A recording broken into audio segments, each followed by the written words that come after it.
Okay, we are going forward over here.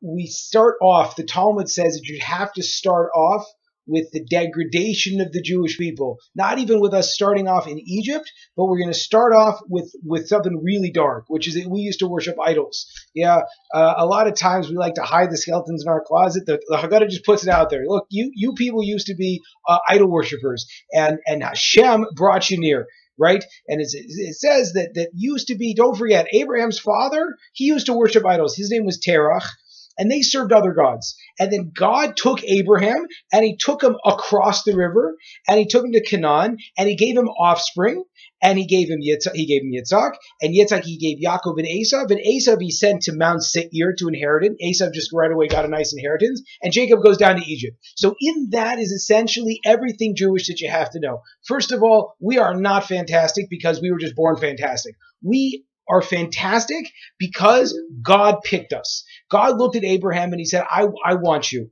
Right? Abraham was a huge human being, but we can't walk around and act like we're superior just because we're superior. Right? God is looking for people that want to do the thing that he wants. It's not just a birthright that, oh, you're special. Who says you're special? Are you acting special? Right? So that's the first step, that we come from very dark places. So you can never have a Jewish person who's thrown out because of what his background used to be. We don't do stuff like that. It doesn't matter. You can always change. You can't say, well, I was born a certain way, I did a certain thing. That's such nonsense according to what we're talking about over here. So God takes Abraham and he takes him across the river. What does that mean, he took him across the river? It meant that he was doing something. Abraham was doing something that no one else was doing. He was talking about one God. Everyone's got multiple gods. Abraham was people thought it was crazy, right? But God said, I take you across the river, and do you have the backbone to stand up to the world when the whole world thinks you're nuts? And if you do, I'm going to give you a son named Yitzhak, and Yitzhak, I'm going to give two kids. One kid, he's going to get straight away. He's going to get his nice condo,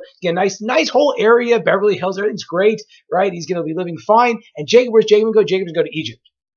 Egypt? Why don't I get a nice place to? Where's my condo, my Ferrari? Why do I have to go to Egypt? Egypt's going to be terrible. So the idea was God wasn't done building the Jewish people. We are like a nice vodka. Probably now they've distilled 5 times. We were distilled 3 times. That God was working us through a process. Then you say that blessed is God. He calculated the end of the bondage, and he told Abraham that between the parties. Says you should know for sure that the children will be aliens in a land that's not their own, and they will serve the people for 400 years, but then I will judge the people that serve them. So it's a crazy concept that God was building us as a nation. So if you think about it, right?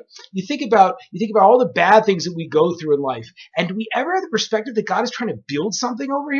So the Haggad is pounding into our brain that like this pressure that we go through, it actually has a point. And sitting there on a beach somewhere, not that there's anything wrong with that, I like doing that, right? But within reason, right? But the pressure is what's going to build greatness. Okay.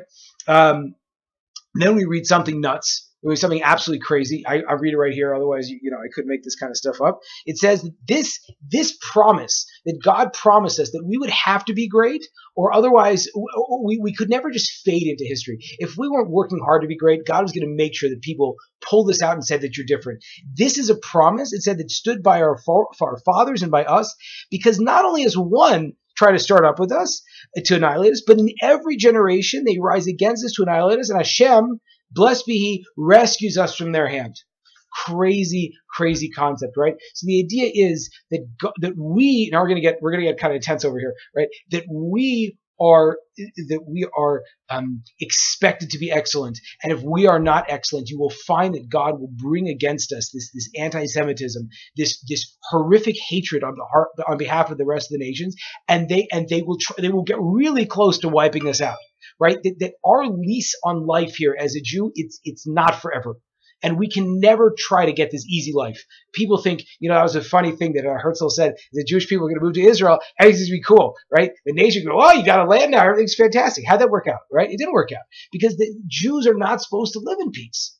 We're supposed to be living constantly working on ourselves, right? But the point is that it's for a purpose, and that ultimately our lives and our as a nation, our national existence is guaranteed. right?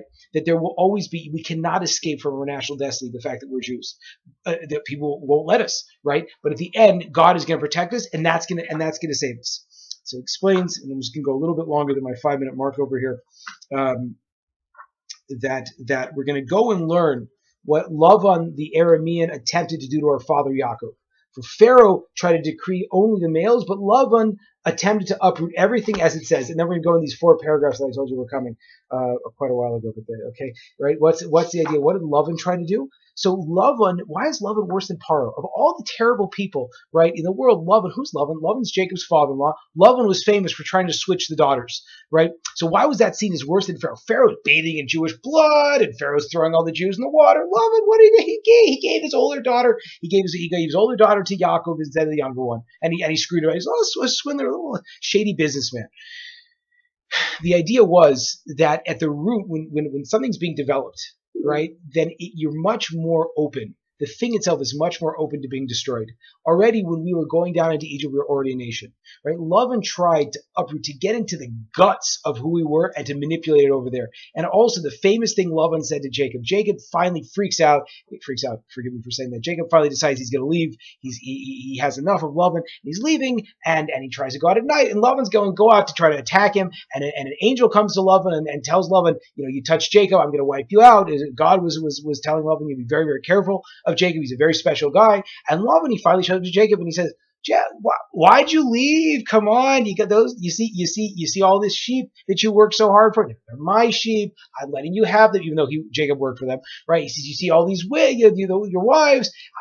They're my kids, and your grandkids. These are like my kids. Lavan was unbelievably dangerous because what Lavan sought to do was to take away Jacob's unique identity. So he says, look, your Judaism, all that cool stuff. Yeah, you're really part of us. Yeah, we're all the same thing. You're really under my banner. And what Jacob was trying to do is to assert himself as something unique. And so that's what we see Lavan as a very existential threat. Even worse than physically trying to wipe us out is to try to build into our DNA that we're not something unique in the world.